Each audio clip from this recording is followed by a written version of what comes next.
Rolling is a really underrated movement, especially when we think about using it for intentional exercise. To roll, you're going to lift one hand over your head, and then you're going to look up and over to where you're going to be rolling to, reach with the opposite arm, and then roll over, thinking about your legs being a dead weight. So we really want to avoid using our legs at all and focus it all on our ability to use our core to roll our body from our back to our belly.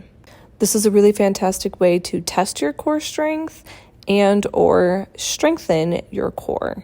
Rolling is a fundamental foundational movement that we learn when we're babies and is really essential for core strength and control.